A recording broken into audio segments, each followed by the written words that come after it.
Coucou, c'est Gwen pour Effet Papillon. On se retrouve pour la guidance de vendredi. Une carte de l'oracle des rêves, une déconnexion spirituelle pour voir la tendance des énergies de ce vendredi. C'est une guidance générale, on ne prend que ce qui fait écho. Pour une consultation privée, vous pouvez passer par mon site effetpapillonvoyance.com.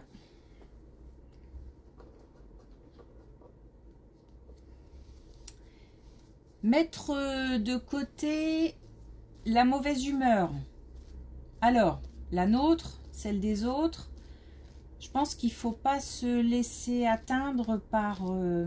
Alors vraiment, j'ai l'impression de mettre de côté des gens. Donc je pense qu'on peut se laisser envahir facilement par les râleries, la mauvaise humeur des gens. Après, on peut être aussi soi-même de mauvaise humeur, mais j'ai l'impression que on va essayer de balayer ça.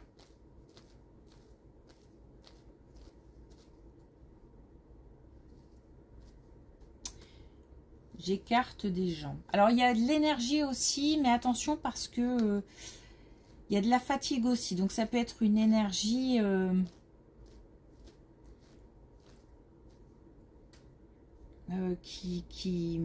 comme les dernières forces ou dans une bataille ou je sais pas, quelque chose qui prend du temps et qui est énergivore. Et à côté de ça, j'ai aussi beaucoup de fatigue. Donc, il y a peut-être des personnes qui sont éreintées par une activité ou... C'est peut-être ça aussi qui rend de mauvaise humeur. Mais si c'est ça, on en a conscience et j'ai vraiment l'impression qu'on essaye de mettre ça de côté.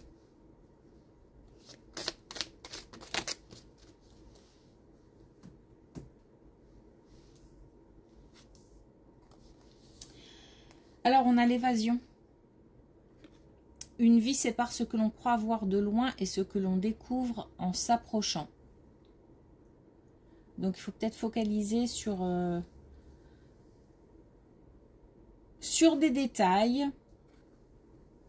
Peut-être qu'on n'a pas vu certaines... Alors, j'ai l'impression aussi qu'on va avoir des nouvelles. Donc, peut-être qu'on n'a pas vu certaines pièces, certains composants d'une situation, d'une relation. Et comme si on allait avoir une lumière sur certains éléments. Puis, j'ai des nouvelles aussi. Bon, je l'ai déjà dit, mais... Et puis la blessure. Les failles abyssales vivent cachées dans le théâtre de mon inconscient. Donc on a peut-être aussi des choses qui pèsent.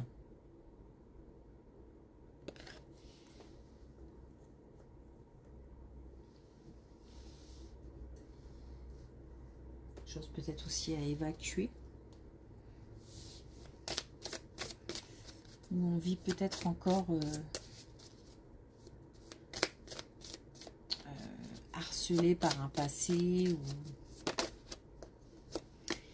et on a encore l'effet papillon, le fait de poser des actions. Ces actions auront des conséquences.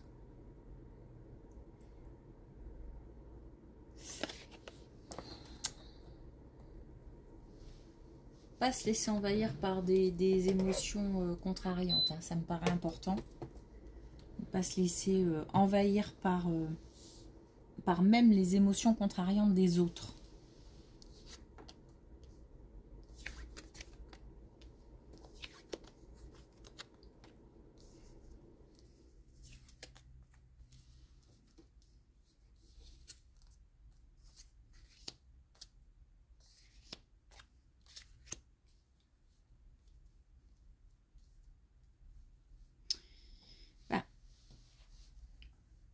Par rapport à hier où on avait une belle rencontre d'ici l'été, on avait dit qu'il fallait poser des actions aussi. Et bien là, j'ai de nouveau l'été et j'ai le fait... Alors, comme si on avait peut-être des personnes qui sont dans une situation compliquée ou en phase de séparation ou une relation qui chaotique. Et il y a peut-être une dépendance dépendance matérielle ou une dépendance affective. Et on se sent lié et peut-être qu'on n'a vraiment pas l'impression qu'on peut vivre autre chose et que autre chose peut se présenter, une autre relation, un autre type de relation. Et peut-être que certaines personnes hier se sont dit ouais c'est ça, ouais, une rencontre d'ici l'été, ouais super, saine, magnifique. Sauf que on nous confirme que on a en plus de nouveau une relation mature, une relation plutôt sereine, mais après effectivement un sentiment de perte, un sentiment peut-être aussi de culpabilité, de trahison. Et là, on est peut-être en plein dedans où on va le vivre et on ne croit pas que l'après sera mieux. Et pourtant, on nous le confirme et on nous dit que on va avoir affaire à une fin, un nouveau chemin, et que on sera apte à accueillir. On ne se sent peut-être pas apte aujourd'hui à choisir le bonheur, à accueillir le bonheur, à aller vers le bonheur. Et pourtant, c'est demain. Et ça fera partie d'un nouveau chemin.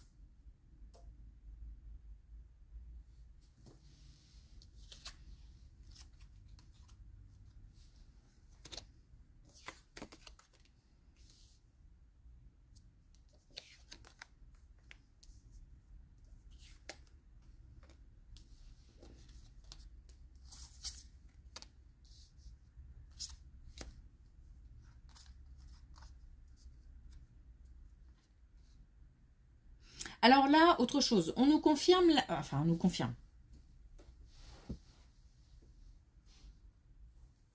On nous le confirme parce que tout à l'heure j'avais le fait de garder espoir. C'est pour ça que je dis ça. On nous dit que le fait d'exprimer, de communiquer, de ne pas se laisser envahir par le passé, alors ça peut être des échecs au niveau professionnel. On est plus là sur ou alors un projet qui n'a pas abouti. On est là plus sur l'aspect financier, professionnel, que alors après ça peut être personnel, hein, mais financier, que sur une relation amoureuse. Donc on nous dit que ne pas lâcher, ne pas se relâcher non plus, ne pas continuer les efforts, ne pas laisser tomber. On a beaucoup le mental qui joue, donc on peut aussi avoir tendance à avoir envie d'abandonner ou être dépassé par des pensées limitantes. Et malgré tout, on nous parle du fait de réussir quelque chose qui tient à cœur. Ça passe par une communication. Ça passe aussi par le fait de lâcher prise par rapport à peut-être un passé ou un vécu chaotique. Encore une fois, peut-être des choses qui ne sont pas allées au bout ou une image aussi, une image de soi.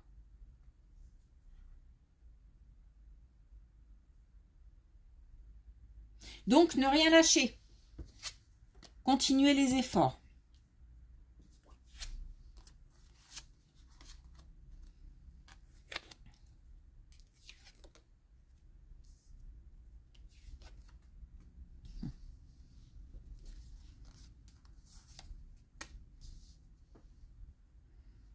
On a beaucoup de personnages, hein, donc la communication est importante, le relationnel est important.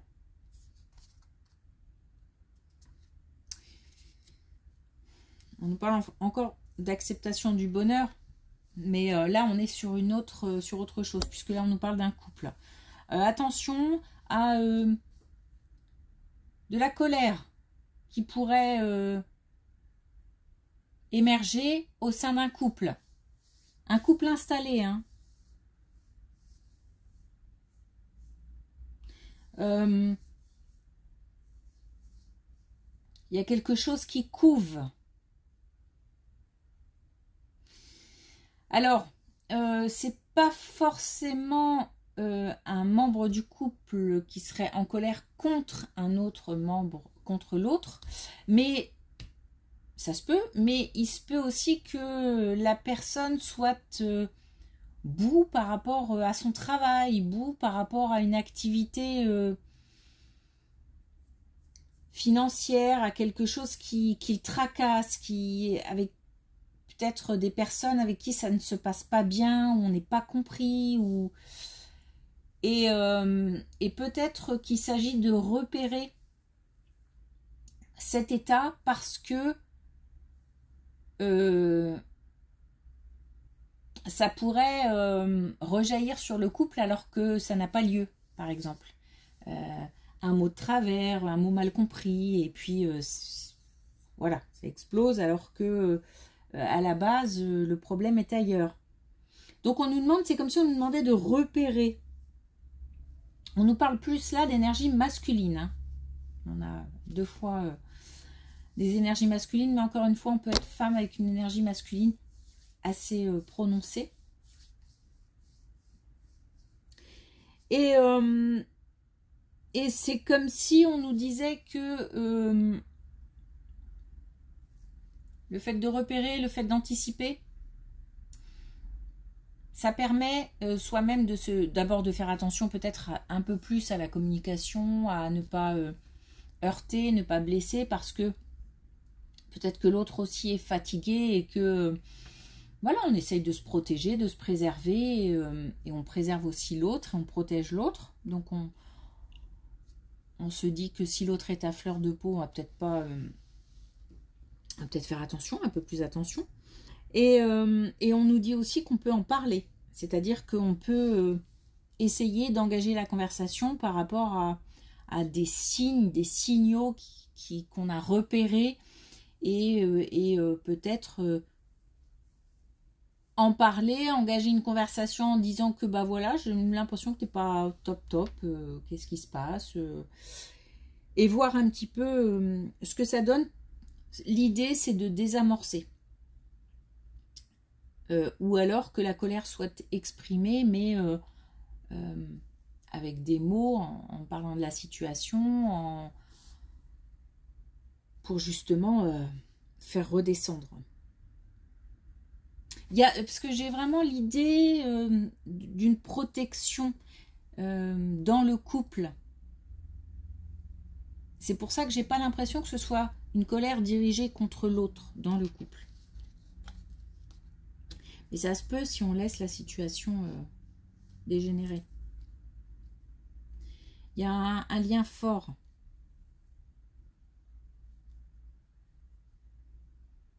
Et si c'est trop tard et que la colère a déjà explosé, il y a possibilité vraiment d'aller chercher l'autre et d'essayer d'apaiser, de calmer, voilà. Comme si on devait aller, encore une fois, se préoccuper de l'autre. Voilà. Donc c'est un couple installé.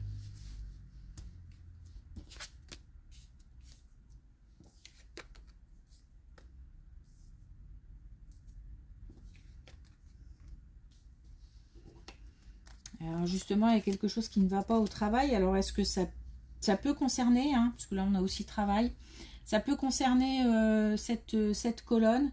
On nous parle de déception, on nous parle du fait de quelque chose qui rend malade, une situation qui rend malade ou qui stresse ou qui déprime. Et on nous parle aussi de trahison.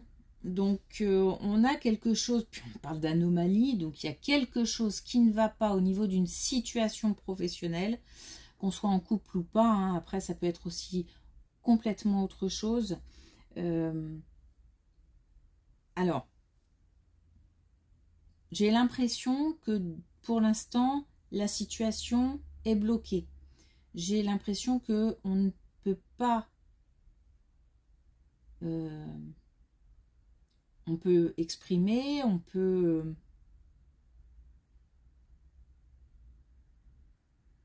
peut-être exprimer à des tiers ce qui ne va pas, mais j'ai l'impression que pour l'instant, c'est... d'un seul coup, ça ne bouge plus. Enfin, je sais pas comment l'expliquer, mais tout est bloqué. Voilà.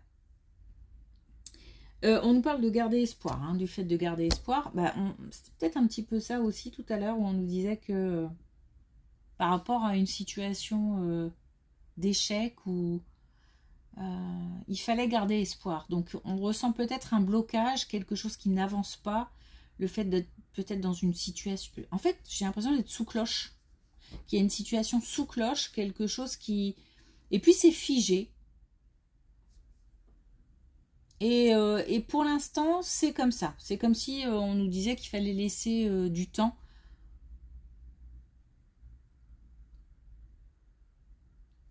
Parce que pour l'instant, on ne peut pas y faire grand-chose. Si ce n'est de ne pas... facile à dire, mais d'essayer de cultiver la bienveillance. Donc, si c'est pas forcément parce qu'on a un sentiment de trahison ou qu'on a un sentiment qu'on est déçu ou si c'est pas forcément envers les autres, ça peut être aussi envers soi-même pour se protéger justement, éviter de tomber dans des émotions qui de toute façon, j'ai vraiment l'impression que quoi qu'on ressente, à part positiver, ça ne fait pas avancer la situation.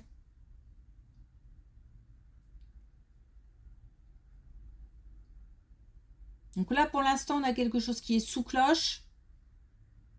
Et on nous dit de garder espoir. Donc, on peut espérer que la situation s'arrange ou en tous les cas se débloque.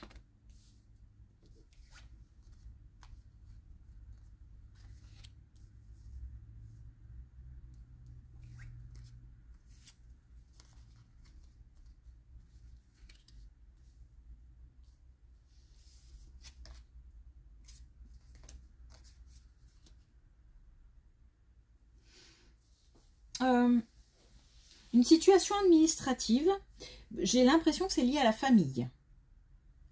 Des démarches,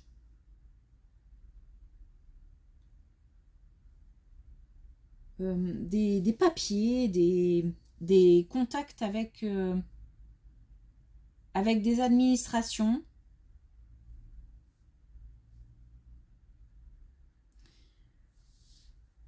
Je ne sais pas si on a... Alors, on a peut-être perdu quelqu'un, dans le sens décédé. Parce qu'il y a beaucoup... il y a de l'amour dans entre certains membres de la famille. Il n'y a pas de colère, il n'y a pas de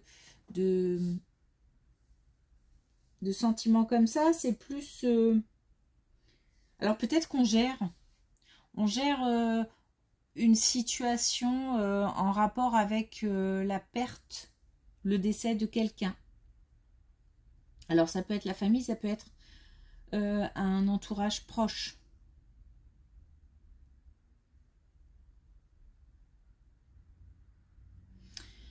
C'est bizarre parce que c'est... Alors que ça devrait être, comment dire, un moment douloureux. Je dis pas que c'est pas douloureux, mais ça redonne de la force. Ça redonne de la force et puis Et puis on se sent... alors c'est peut-être le fait de s'occuper de tout ça, je sais pas, ou peut-être qu'on replonge dans des souvenirs. Et il y a beaucoup d'amour, beaucoup de force et beaucoup d'amour dans une situation comme ça. Donc, je sais pas, il y a quelque chose qu'on règle au niveau administratif ou des papiers ou des démarches en lien avec la famille ou l'entourage proche. Et j'ai le sentiment d'avoir perdu quelqu'un, mais c'est comme si c'est la vie, c'est-à-dire que c'est pas... enfin, un peu délicat de dire ça, mais quelqu'un d'âgé et puis quelqu'un qui souffrait ou quelqu'un, voilà, et on se dit que de toute façon le lien sera toujours là, et c'est, j'espère, je me sens remplie d'amour et remplie de belles intentions, voire même quelque chose qui se passe au niveau de la spiritualité. Le tout lié à des démarches administratives. Comme si on s'occupait d'une situation.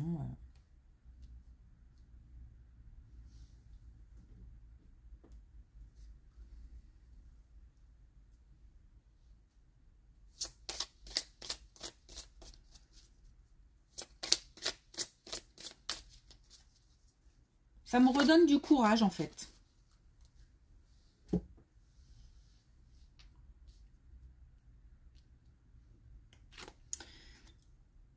Alors, on a le nacre douceur.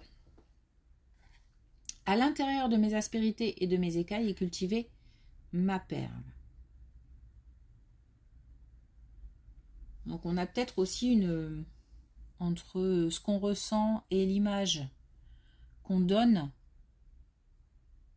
une contradiction. On a peut-être des gens qui... montre une image comme ça de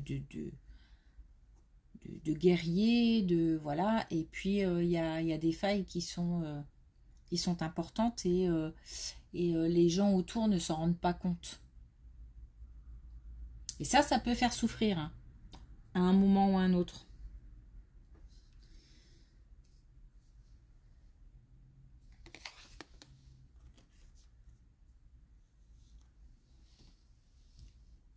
Ok. Merci pour votre écoute. Je vous souhaite un bon week-end. Alors, une bonne journée d'abord. Une belle journée, un bon week-end. Et je vous dis à lundi.